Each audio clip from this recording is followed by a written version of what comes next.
பூஜை பண்ணுறது எங்களுடைய உரிமை, எங்களுடைய வாழ்க்கை முறை. அந்த பூஜை பண்ண விடாமல் என்னையந்து 4 பேர் அப்படி ஒரு கால் ஒரு கை அப்படி தூக்கிட்டு கொண்டு என்னை தூக்கி வெளியே போட்டாங்க. ஐயா என் ஆத்மலிங்கம் எடுத்துகிட்டு போகிறீங்க, கொஞ்சம் வெயிட் பண்ணீங்க. கேட்கலாம். ரொம்ப போலீஸ் ஆகட்டும், அங்கே இருக்கிறவங்க எல்லோரும் அப்படி தூக்கி கொண்டு போட்டாங்க. இப்போ நாங்கள் பூஜை பண்ணிகிட்டு இருக்கிறோம். உள்ளே வந்து இருக்காங்க, அப்படி கெட்ட வார்த்தையை பேசிட்டு கதவை லாக் பண்ணிவிட்டு போகிறாங்க. வந்து இப்போ நான் வாரோம் அப்படின்ட்டு போலீஸ்காரங்க குண்டாஸ் எல்லாம் சேர்ந்து நாங்கள் தங்கியிருக்கிற இடத்துல தான் எங்களை இருக்க விடல. இங்கே வந்து கருவறையில் உட்கார்ந்து இங்கே பூஜை பண்ணிகிட்டு இருக்கோம். இங்கேயும் எங்களை தங்க விடலை. கதவை இடித்து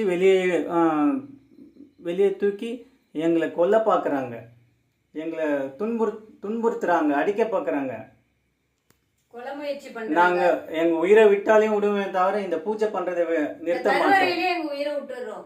பட் நாங்கள் வந்து இதை விட்டு வெளியேற மாட்டோம். இந்துக்களே, இது தனிப்பட்ட முறையில் நடக்கிற